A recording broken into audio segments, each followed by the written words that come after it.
This is my first ESUG conference. Thank you. It's really great to be here with you guys. And actually, I've only been involved in the Smalltalk community. I've only became aware of Smalltalk about 6 months ago, so I'm really new to the community. But after 15 years of enterprise Java development, I'm a bit of a refugee. I feel like I've come home finally, and you guys are you're soothing my heart. You're soothing my heart. So I'm going to talk a little bit about what I've seen as some of the problems of software development, and I do apologize if I come across as a bit of an embittered Java developer, but I've been in the trenches for a long time, so please forgive me that.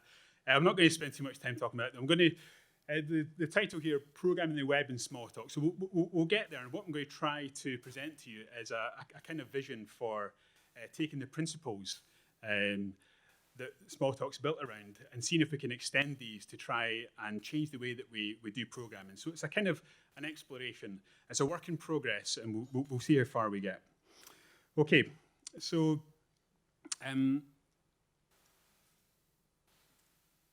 So why is it that we create software? Well, there's a number of reasons. We might be trying to solve problems for our companies, solving business problems, or just scratch an itch for ourselves. We might be trying to create products to sell for other people. We could be answering questions. I spent a number of years as a research scientist, and that's what we did all day. We wrote software to try and answer questions and find things out. But we might just be interested in having fun and building cool stuff. That's why I do a lot of the software development I do. And actually, as the guys from the Object Guild said, some of these might want to try and make the world a better place by the way we create software. But what do these activities have in common with each other? Well, I think that they're all creative activities. They're a way for us to express our ideas in software. So I would really like it if it was easy for us to do that. I would like it to be easy for us to go from an idea about how to change the world or how to build something cool or how to make a product and actually get that out there with the minimum fuss. So how are we doing with that? Well, I don't think we're doing too well. Certainly when we think about the enterprise side of things, but also if we think about if we're developing software, even just for ourselves, to actually get something out there and running and existing as a product or something that continues to work ongoing, it can be a little bit difficult. So let's have a look at some of the reasons why that might be. So what are the different steps that we're involved in when we create software? Well, there's a bunch of different steps here that, especially if you're involved in commercial software development, you'll recognize that a lot of these are part of the process of writing software. So there's a lot of different things that are involved there.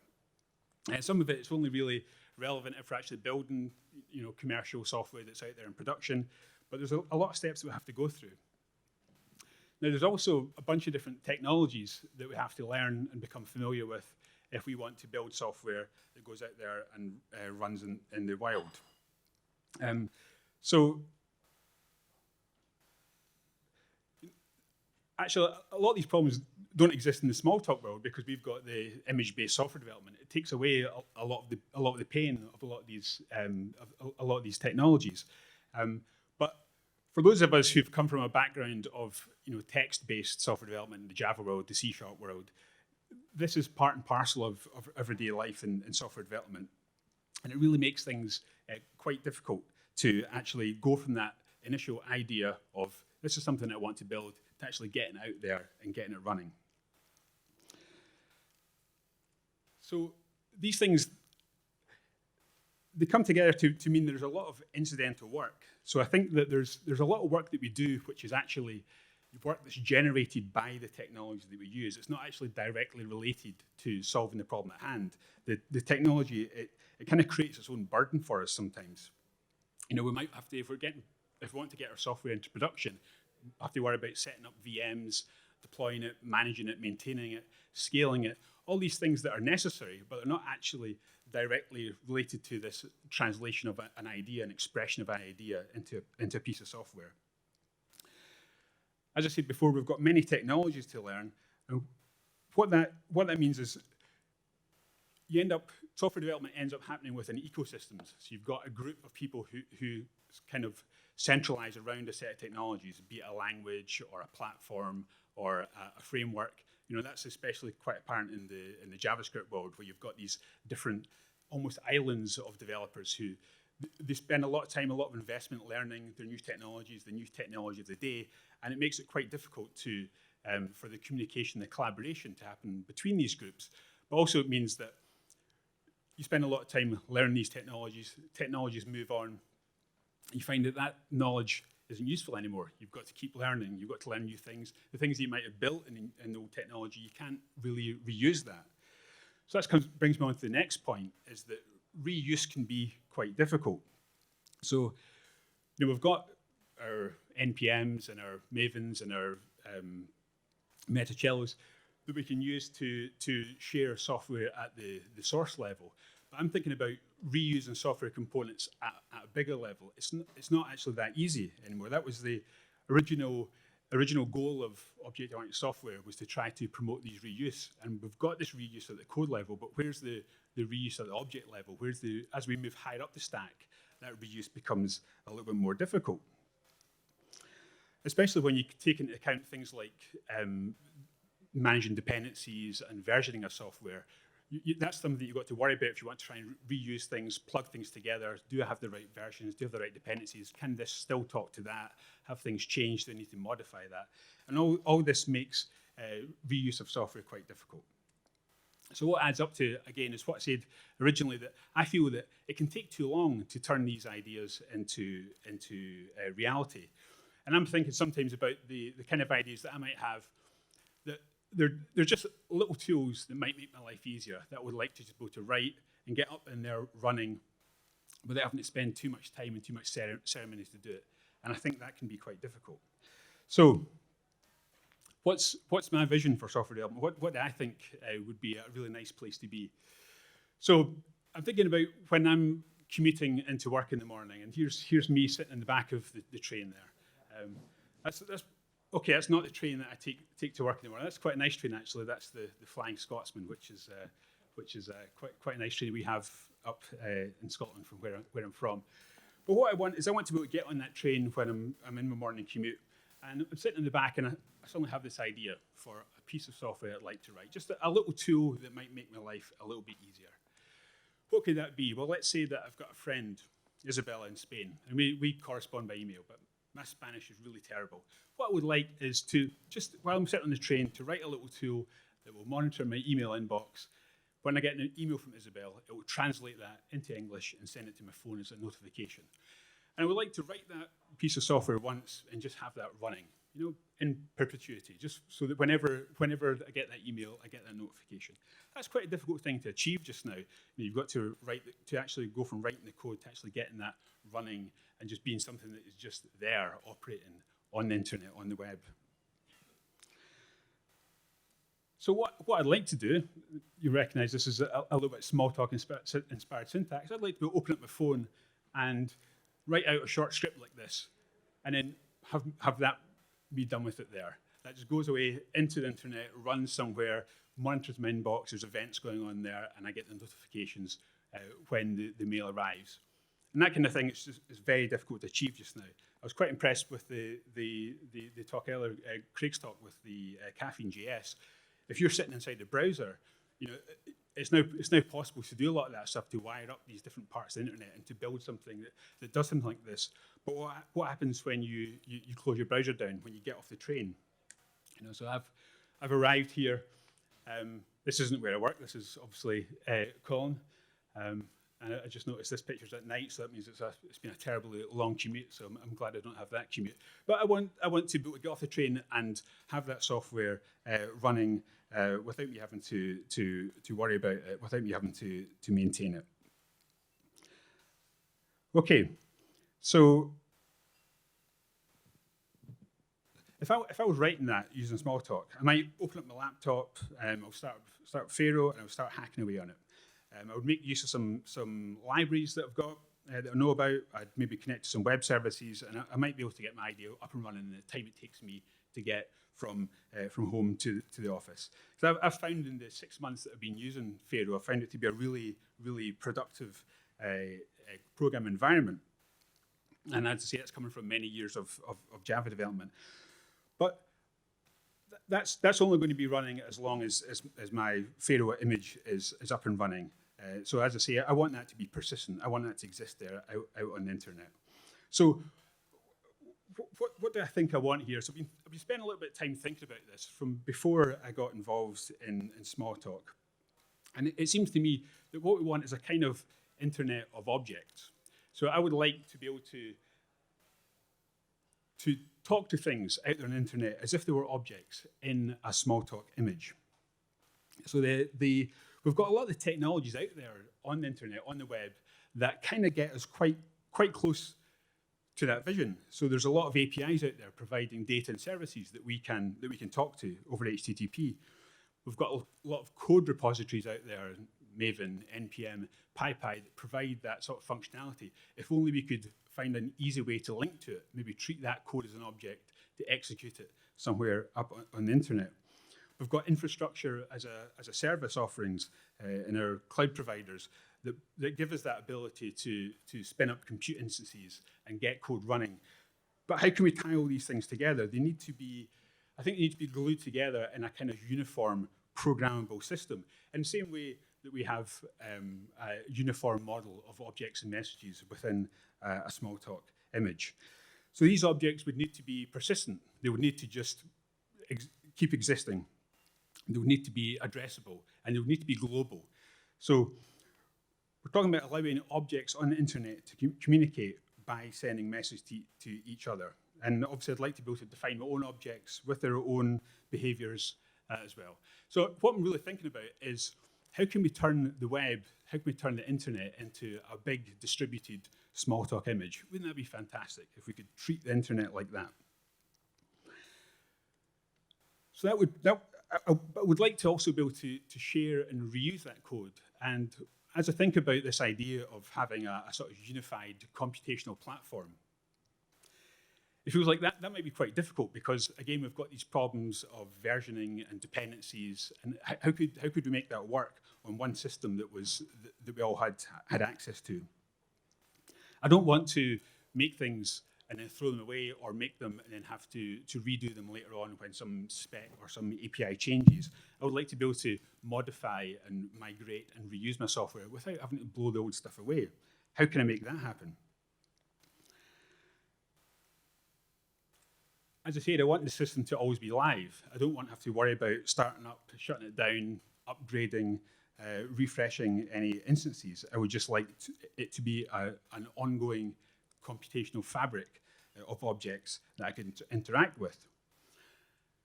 I would like this environment to be polyglot. I don't want to be restricted, or I don't want to exclude people who come from other programming languages and other ecosystems.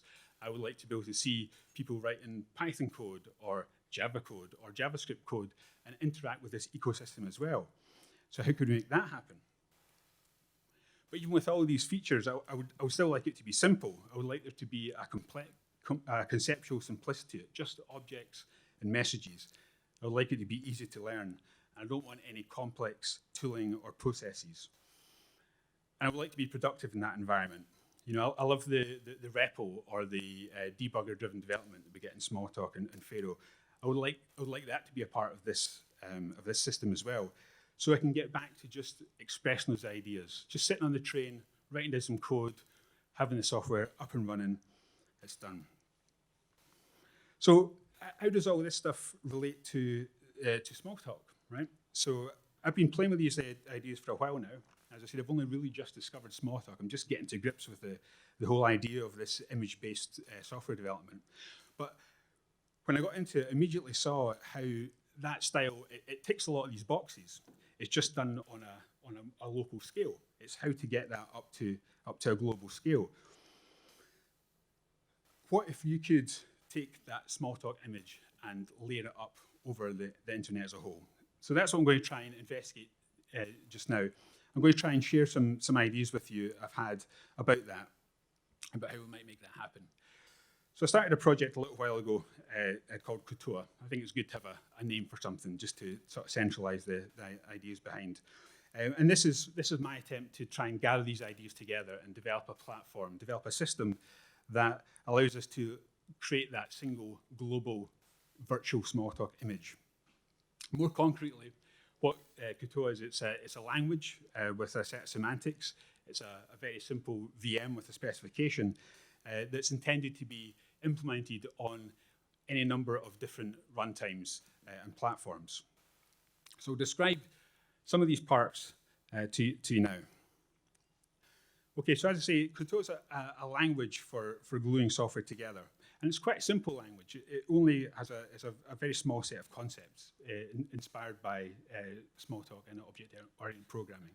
So, of course, it has objects. I've talked a lot about that. It has references to these objects. So you have a pointer to an object that lives out there somewhere on this global image. The language itself has some literals in the syntax to make it a little bit easier to write the code. Because it's object-oriented, we've got messages between these objects, and we've got scripts that are just collections of these messages. So it's conceptually relatively simple. You'll recognize a lot of these things there. There's quite a heavy burden placed on the idea of references, because that's really where we get this kind of global distribution and addressability. Okay, so what does the language not have in it? Well, it doesn't have any variables. That doesn't really tie in with the idea of this being globally distributed. We want to try and avoid that localized state wherever possible. Now, of course, we need somewhere to capture information, and I'll give you an example later on of how I think that can be done. But it's not done through having local variables that exist in the local platform runtime or within the language itself. It doesn't have any classes, because again, if we have a class, we need a kind of single source of truth for that class definition. We need to define a method dictionary or a set of methods or behaviors on that class. And that doesn't really fit well with my ideas of a distributed system or a system that can be readily evolvable. So the objects do have a type, which is used for method dispatch, and the types may have supertypes. And methods are defined on the types, but as we'll see in the example, it's very dynamic and very late bound. So for these reasons, I don't think that class definitions really make much sense. It's lazily evaluated, which I think is important for this very late binding as well, and also for performance reasons. And these things add together to give this, one of the key design principles is that it's a dynamic, evolvable, location agnostic and distributed system of computation. So, other than the literals in the language, there are only three real core predefined object types. And one is the evaluation. This is an object that the VM will build up as it executes and evaluates the terms. So it's an evaluation tree. There's exception types used for handling failures. And because we build up a tree of the evaluations with any exceptions, we can then, much like in Smalltalk or Pharo, we can then invoke a debugger and have that debugger-driven development where we have these continuations where we can drop back into the evaluation at any particular point and proceed with a modified evaluation context. A lot of the heavy lifting in this system is done by the idea of a context object, and that really replaces where we would normally keep local state, and it also provides a way to dereference these references that I talked about, which provide for this very late binding and very loose method dispatch. So the context object is something that's threaded through every evaluation step. So in every evaluation happens within the scope of this context. And as the context changes, that allows the evaluation the actual results of that evaluation to change in accordance with the context there. So the use here is going to become a little bit clear with an example. I'll try and run through a very simple example for you to give you a better idea. But underneath the language, we've got a VM, which is responsible for interpreting source code written in this language. So of course, it includes a parser for taking the source code and parsing it into a tree of terms. There are a set of operational semantics which are defined in the VM specification, which describe in detail how each term should be evaluated with respect to the current context.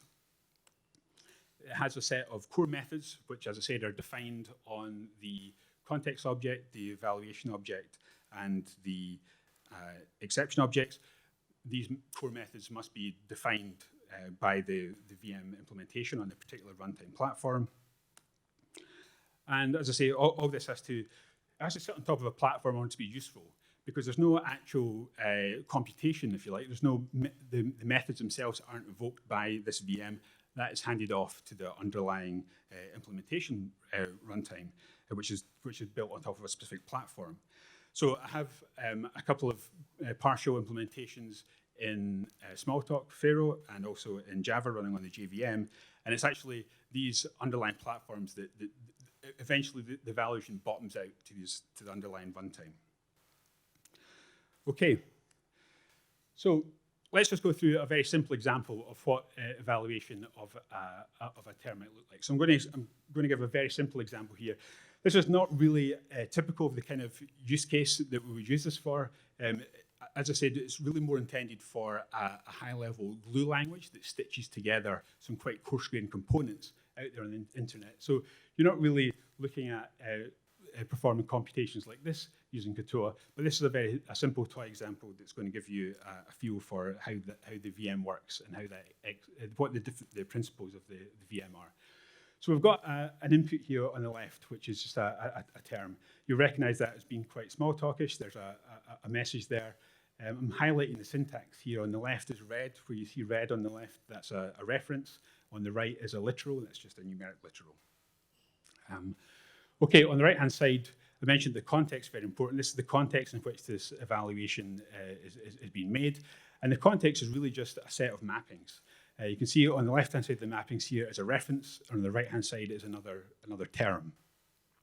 At the bottom, we've got representation of the VM, and all the VM knows is it knows about the runtime object, so it has an instance of a runtime object, and it knows how to, when we bottom out to this method /invoke on with args method, it knows how to invoke that method by executing code in the underlying runtime platform. Okay, so how would we go through this evaluation to bottom out to a value? So first of all, the VM is going to look up the greeting reference in the context, and we can see that's bound to a string literal there, hello world, so that gets replaced there. So it's quite easy to see that then becomes a message repeat, which is sent to hello world with the argument 3. The next thing that happens is the string, we then look for a mapping. We're doing the method dispatch here, and we know that the hello world is of type string. So we're looking for a method named repeat : defined on type string. And as it happens within our context, we have such a method defined. So we get this is really it's a macro expansion. So there are some terms on the right-hand side of that mapping here. The receiver token is a special token, such as is also the arguments token. So you can see here what's happening is that this is getting expanded out to be runtime method repeat string. We've got the invoke on hello world, which is the receiver there, and we've got the arguments, which is a list. That's a list literal. So what we've got here is macro expansion as a way to gradually bottom out these method invocations.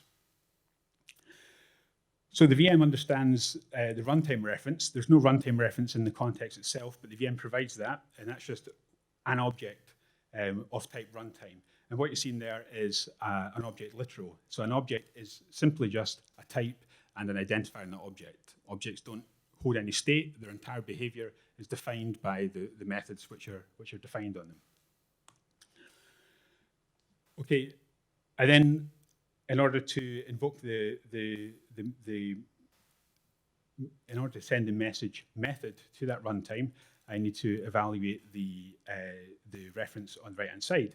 And you can see here that repeat string gets mapped to a second reference, which is repeat string v1. And we're going to see that this repeat string v1 eventually gets mapped out to a string, which is some source code, which is some Smalltalk code here, which is eventually going to be evaluated by the underlying runtime. The reason I went through that level of indirection is to show you how we can do versioning and dependency management here by using this context object. So I could provide a different context that contained a different mapping for repeat string, and that would allow me to provide a different version of that method body without changing any of the other code there. So this really highlights how we use the very late binding in order to allow us to run concurrent different versions of methods within the same runtime system. So I mentioned that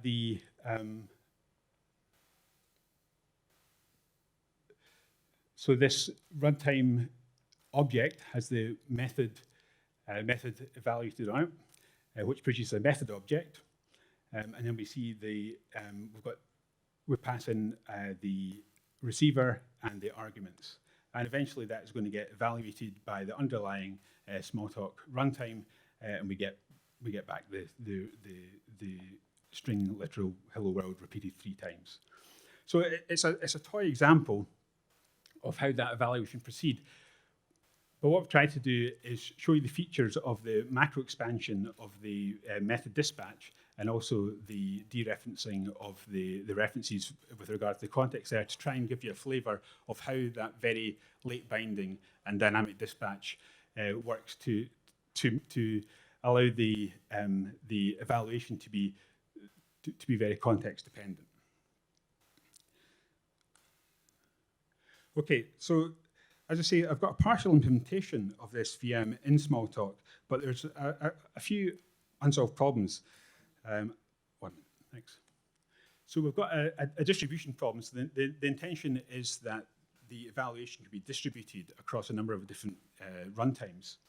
For example, we might have one runtime like I've implemented on the Smalltalk platform, but if we have a method body that's written in Java, for example, then we would need to pass that over to a Java runtime for evaluation. So that distribution problem, I've got a few ideas that I'm playing around with on how to make that work, but that's a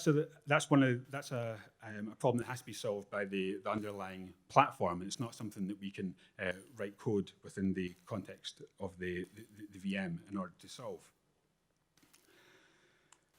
There's platform management. So because if we think about the Smalltalk platform that this is running on top of, ultimately we're looking to have multiple users submitting evaluations onto this platform. So we've got this shared use problem, and also we've got the fact that the underlying image is going to accumulate state. So we need some platform management that the runtime has to provide in order to provide some segregation between different users, and so that we can make sure that we start off in a known state when we are doing these evaluations.